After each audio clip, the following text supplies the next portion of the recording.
Бүгін 18 апрелде Кыргыз Республикасының Министрлер кабинетinin төрагасынын орун басары УКМК төрагасы Камчыбек Ташиев Баткен облусунун тургундары менен жолугушту. Иш-чара Кыргыз-Тажик чек арасынын делимитациясына байланыштуу болуп, ага облустун бардык райондорунан тургундар чакыртылды. Мен ата силер менен жолугушуп, сүйлөшүп, чек ара маселесин такталышы боюнча түшүндүрүп берейин деп, урматтуу президентибиз Садыр Кожоевич тапшырмасына келип отурабыз. Президентибиздин эртең сүйлөштүк, президентибиз баарыңыздарга Баткен жергесиндеги биздин ар бир атуулубузга көрүшкөн атуулардын баарына менен салам айт деп, саламын жолдоп жибердик. Камчыбек Ташиев Кыргыз-Тажик чек арасынын чечилиш таржымалын Совет доорунан бери кандай жагдайлар орун алганы тууралуу учкай токтолду. Негизги маселе учурда чечимин тапкан чек ара маселеси боюнча болуп, Камчыбек Ташиев Кыргыз-Тажик тараптар кайсыл жер аянттарын кандай шартта алмашууга барганы тууралуу деталдуу маалымат берди. Жергиликтүүлөрдү кызыктырган суроолорго да так жооптор узатылды. Урматтуу элчүр, мен чек ара боюнча сөздү кыскартып эле чек ара боюнча өтөйүн. Чек аранын ар бир тилкесин такталган жерлерин чек ара бүткөнлүгү боюнча толук маалыматты силерге берейин.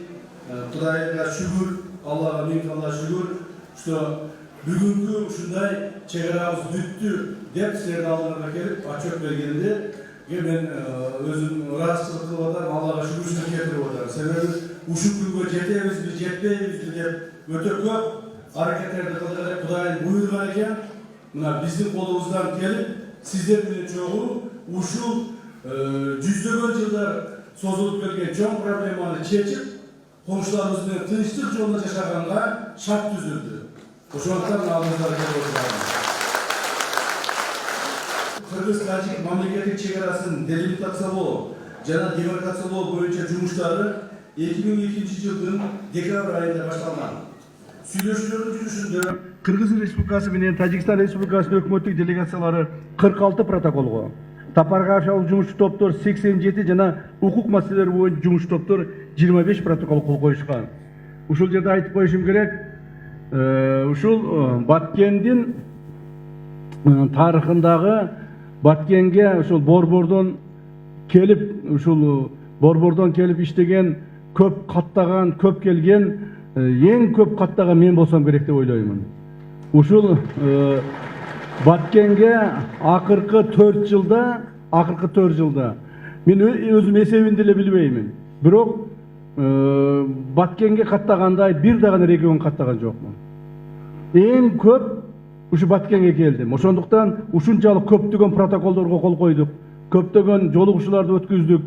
Андан сырткары бул официальный келгендерим, а неофициальный сиздер менен келгенде жолугушкандарыбыз өтө көбөйүп кетти. Ошондуктан мени көпчүлүк эле ойлоп калышты, Баткендикпи депчи, өзүм деле Баткендик болгонду уже каалап калдым уже сиздер менен бирге.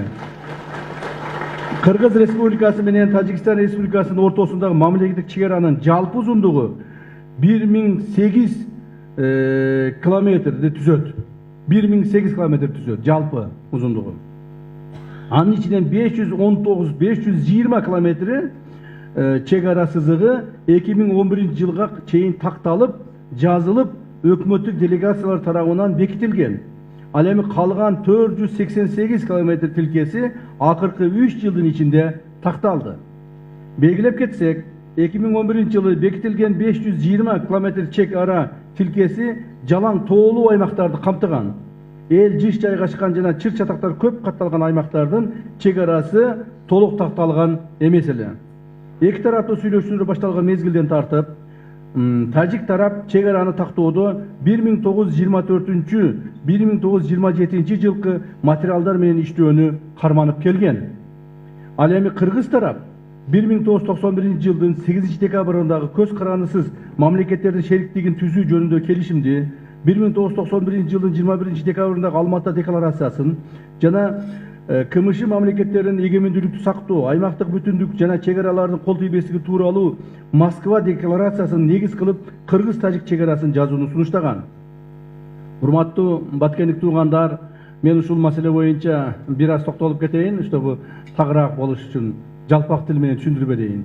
Биздин комшуларыбыз Тажик тарап 1924-27 жылкы карта менен иштейбиз деп ар дайым ушуну айтып келишти. Биз айттыбыз жок, 1991 менен иштейбиз деп атабыз. Эгерде булардын бизге берген сунуштары менен биз макул болгонубузда 1924-27 жылкы карта менен иштегенибизде булар бизге 220 000 гектар жерди бересиңер деп талап коюшкан. 220 000 гектар жер. Бул почти Лейлек районунун жарымы, Баткен районунун bir 3/4 бөлүгү болуп эсептелинет. То есть ушул жерлерди бизге бересиңер, анан биз силер менен чек араны тактайбыз дешкен. Муну талапты коюшкан дагы, ушу талаптын негизинде көптөгөн чыр чатактар дагы ушундан чыккан. А биз айтып атканыбыз жок. 1991 жылкы бүгүнкү турган чек аранын тегерегинде гана чечебиз. Ушул бүгүнкү турган чек аранын тегерегинде кээ бир жерлерди алышабыз, кээ бир жерлерди беришебиз. Анан ошо менен гана такташып бүтөбүз деп биз ушундай талаптарды коюп келдик.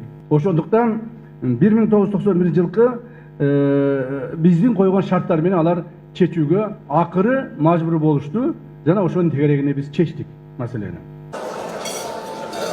Камчыбек Ташиев эми негизги басымды Кыргыз-Тажик чек арасын демаркациялоо жасарын айтып, зым тартуу иштери үчүн чек ара кызматынын аймакта өздүк курамы, тийиштүү кызматкерлер, жетекчилер менен кошо күчөтүлгөн режимде иш алып барарын белгиледи.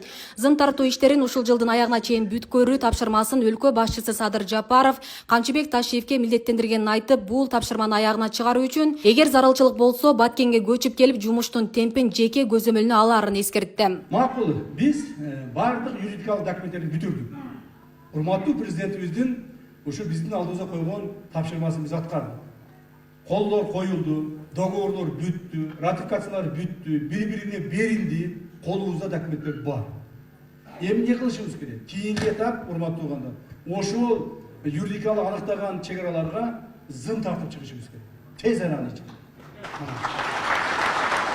Ошол үчүн ушул маселени биз өтө мындай негизги маселелердин бири деп эсептейбиз.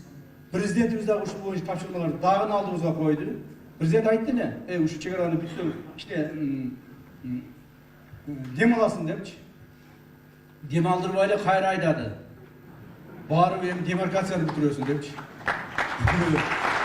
Анан бүгүн мына чек аранын башчысын алып келдим. Чыгыңыз, өзүңүздөрдүн губернаторуңуздар Абдыкерим Карыбекович Алимбаев менен ушул кишини алып келдим, тапшырмаларды койдум. Эртең биринчи күндөн баштап демаркационный жумуштарды баштайбыз. Ляккондон баштайбыз. Мына мен азыр айткан чек ара сызыктарынын негизинде, ушу чек ара сызыктарынын негизинде демаркацион жумуштарды баштайбыз. Аган биздин бүгүнкү күндө акчабыз бар. Адам ресурстарыбыз жетишет. Бүгүн кадам жайдагы жанагы инженер саперлер рота деген бар эле кадам жайда бизди. Баткенге бүгүн көчүрүп келдик. Баткендеги жаткан солдаттарыбыздын бардыгын иштетебиз. Муну чек аранын Баткен боюнча башчысы полковник Надырбеков ушул башкарат. Мына бүт бардык солдаттарды иштетебиз дагы. Быйыл ушул зымдарды тартып бүтүшүбүз керек да, тез арада ичинде.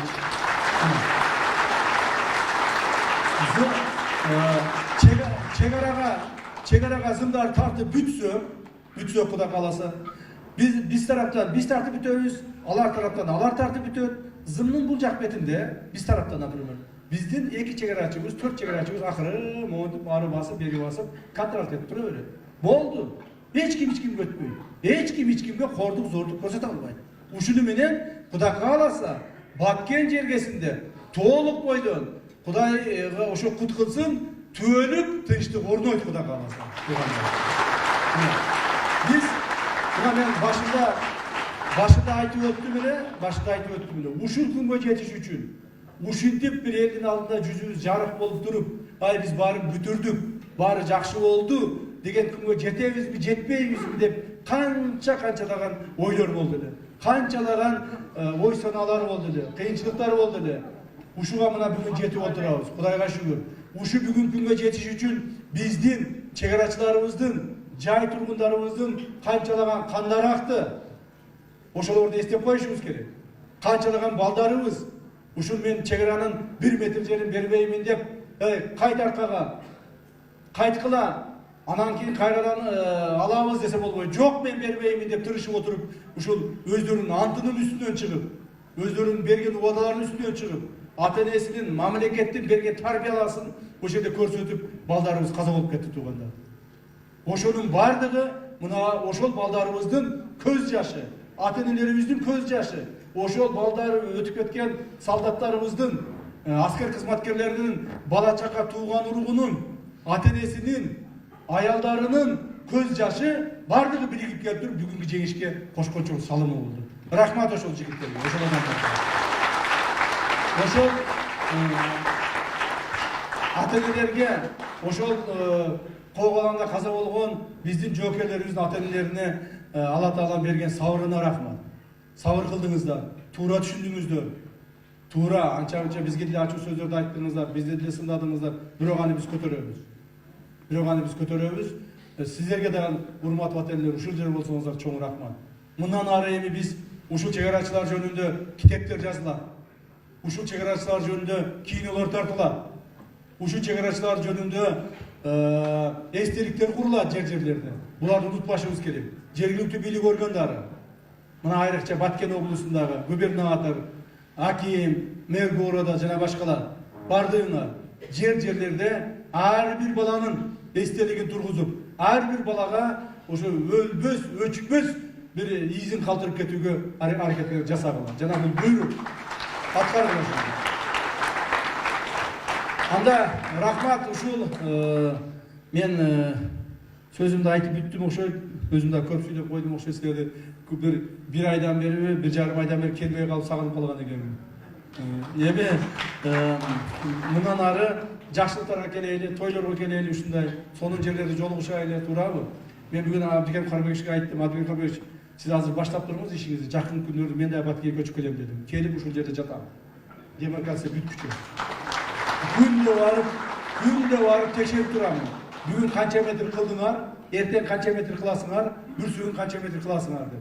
Ушинтип жүрүп, тез аранын ичинде мына иштерди бүтүрүп алышыбыз керек. Туурабы, туугандар? Мен ойлойм, силер да туура түшүнөсүңөр деп. Рахмат баарыңыздарга, баш иймей рахматымды айтам. Рахмат баарыңыздарга.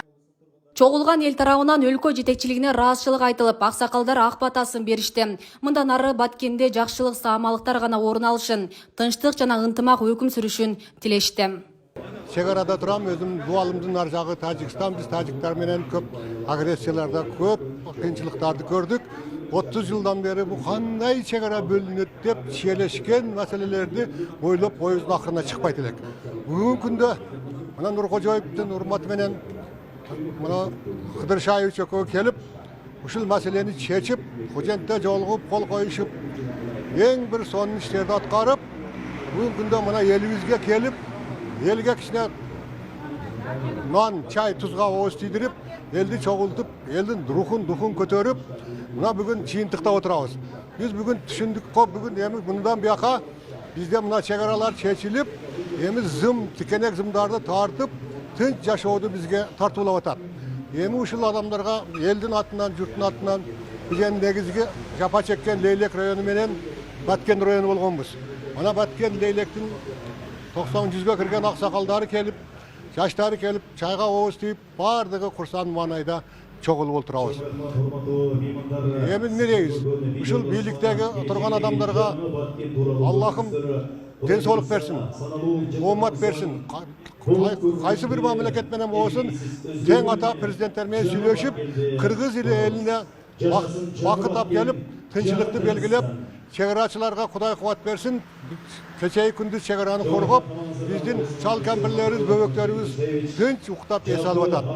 Урматтуу Канчыбек Ташиев, Кыдыршаев, сизди урматтап ушунча эл мына чегараны чечип бергениңизге өтө кубанычта, өтө сүйүнүч менен Алла Таалам дагы мага жамгырын төгүп сизди чегараны чечкениңизге абдан кубанычтабыз. Сизге uzun ömür, bizim tabiatta ösüp durgan arçaday uzun ömür, sizge daima işinizge iyiliklerdi kalayбыз. Daima şunday el batırı bolup жүре Siz Kırgızstan'ın жүрөгүсүз, biz sizge işenemiz. Sizge daima siz menen birgebiz. Баткен обласынын көйгөйү şu чегара болчу да. Ар кандай жаман нерселерди көрдүк. Batken oblusu kıyınçılıklardı gördük. Bunu azı bizim Kırgız elinin bakçısıga Sadır Nurkojoviç menen Kançebek Kıdırşayev Kuday bizge berip çegara çeşilip oturat. Mına ertengden başlap demarkasiya baştalat eken.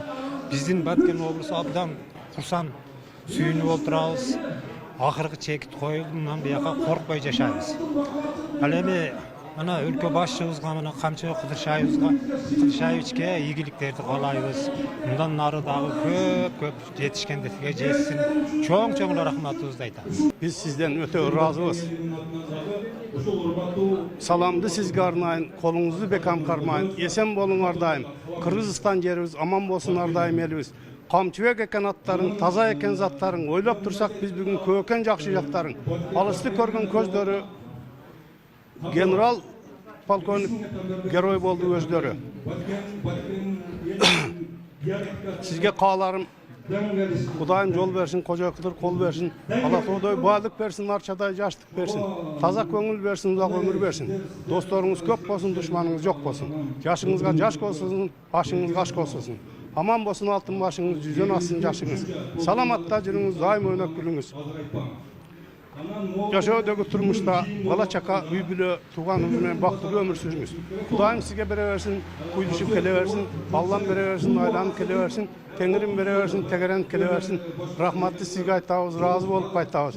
Bizden esen aman kaytыңыз, bizden prezidentke salam aytыңыз. Mana bugün Batken eline edemes жалпы Kırgızstan eline de öte bir köylü bolgan maselelerin mana atçotluk жыйынтыгы berilip atat da. Endi biz murda öte ahvalыбыз оор эле, koңшу менен koңшулар kelişilgендиги mana bir yıl aymaqda şunu çeçilgendi bu Batken eli üçün öte bir çoң ийгилик болуп эсептелди да. Мына жана сүйлөп айттыңыз, бардыгына экрандан көрдүк, карап отурдук. Өтө кыйынчылыктарды айтып берди. Ошол 1 метр жерде дагы бербешке аракет кылган иштер, жумуштар болуп турду. Ошон үчүн мен айтам, бул бүгүнкү ошол жыйын өтө жакшы жыйын болду. Эки мамлекеттин ортосундагы көп 100 жылдык чечилбеген маселе чечилип отурат да. Бул биринчи маселе. Анан экинчи маселе ошол командага азыркы башында Садыр Нуркожоев турган команданын бардык эле тармактарына мен ушул айылдын тургуну катары сарысы салып келатам да. Өтө бардык система бирдей калыпта өнүгүп кетип баратат да. Men şu birlikte iyilik kalayman, kelişegimiz ki memleketi tinç olsun, el yurtumuz tinç olsun. Aylığımızı berip koyuş üçün biz öte oğur oldu. Sebebi ondan murdağı жылы үйүбүздү толук күйгүзүп жибергенде өтө катуу стресске алынып өзүбүздү өтө көтөрөлдөгедек. Mana мындайча болуп калды де. Бирок биз булардын бардыгын туура кабыл алдык. Себеби биздин айылыбыздагылар эң чеке Кыргызстандын эң алыс жеринде болгону менен тургундарыбыздын бардыгы грамотный экенин түшүндүлөр. Себеби бул биздин айылыбыздын берилиши, алмаштырылышы Кыргызстандын тынчылыгы, Орто Азиянын тынчылыгы, өзүбүздүн тынчылыгы, өзүбүздүн айылыбыздын келечектеги муун балдарыбыздын тынчылыгы болуп эсептелип биз. Ошондой эле Баткен жаштарынын атынан Камчыбек Ташиевке айбалта белек кылышты. Мындан арыдагы коррупционерлер жана элдин тынчтыгына, ынтымагына, өлкөнүн өнүгүшүнө каршы болуп жаткандардын тамырын чабууну, күчөтүүнү улантуу зарылдыгын. Коррупция жасаганды, мамлекетте бүлүк салгандар бар. Колго бүйрөнү урсаңыз, ошого жер боюнча ишөөлөр.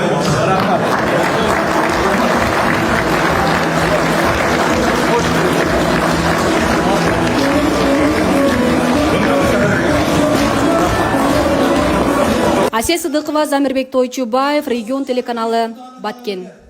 Эки достун ишине Алла Таала оомат берсин. Кыргыз элинде дайыма тынчтык болуп, Кыргыздын туусун бийик көтөрүп, туудун айланасында Кыргызстандагы элдер биригип, ынтымакты, достукту, биримдикти бекем кармап, президенттин Камчыбек Ташиев сиздин саясатыңызды колдоп, Кыргыздын туусун бийик көтөрүп, тынч аман жүрө беришиңиздерди бардык элдин атынан чын жүрөктөн каалайбыз. Амин. Аллаху акбар. Рахмат.